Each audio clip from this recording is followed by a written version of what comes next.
जय श्री कृष्ण दोस्तों। पूरे विश्व समुदाय को दीपावली की हार्दिक शुभकामनाएं। अर्जुन मोह में पड़ गया था। ठीक वैसे ही जैसे कोई प्रेमी किसी के प्रेम में मोहग्रस्त हो जाता है, वैसे ही अर्जुन अपने परिवार जनों के मोह में ग्रसित हो गया था। मोह से निकलना बहुत कठिन होता है मित्रों।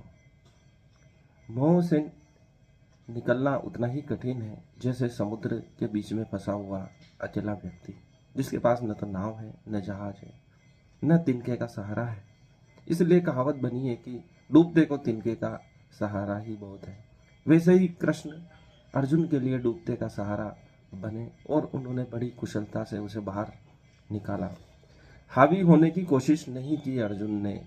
उसके मनोभाव इतने तीव्र थे, लेकिन उसने बिल्कुल विनम्रता से एक बच्चे के भाव जिसे कृष्ण से वह सहज रूप से प्रश्न पूछता है और कृष्ण उसी सहजता से उत्तर देते हैं, जो कि भगवत गीता के रूप में हमारे सामने एक महान ग्रंथ सामने आया है, जो हर व्यक्ति के लिए जो मोह से ग्रस्त है, उसे दिशा सूझ नहीं रही है, उसका मार्गदर्शन सदियों तक, युगों युगों तक करता रहेगा।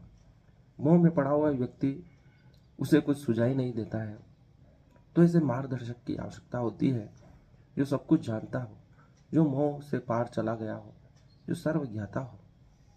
क्योंकि मोह में पड़ा व्यक्ति सिर्फ एक ही दिशा में सोचता है, जबकि ज्ञानी व्यक्ति सभी पक्षों को देखने में सक्षम होता है।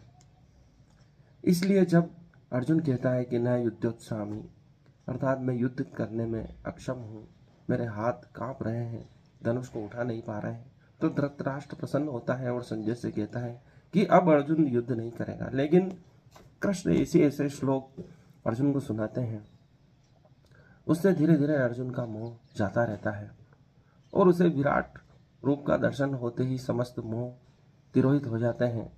और धृतराष्ट्र झुंझला कर गुस्से में आकर संजय से कहता है कि यह मेरे अर्जुन को भड़का रहा है, यही युद्ध करवा रहा है, यही सर्वनाश करवाएगा। लेकिन इतना आसान नहीं है मोह से पार जाना, क्योंकि मोह में पड़ा व्यक्ति सिर्फ एक ही लक्ष्य पर ध्यान देता है। वह जिसके बारे में सोचता है वही सबसे महत्वपूर्ण से नजर आता है। अर्जुन के लिए परिवार के जन महत्वपूर्ण थे, उनका विनाश नहीं किया जा सकता है, उनकी हत्या नहीं की जा सकती है, उनको बचाना आवश्यक उसे लग रहा था। इसके लिए वह क्षत्रिय धर्म को छोड़ने के लिए भी तैयार था और संन्यास लेने के लिए उद्विग्न हो रहा था। लेकिन कृष्ण जानते हैं कि यह कुछ समय का भाव है, कोई भी चीज ठहरती नहीं है, यह भाव भी तिरोहित हो जाएगा। बस एक सही दिशा की आवश्यकता है, उसे अपना कर्तव्य याद दिलाने की आवश्यकता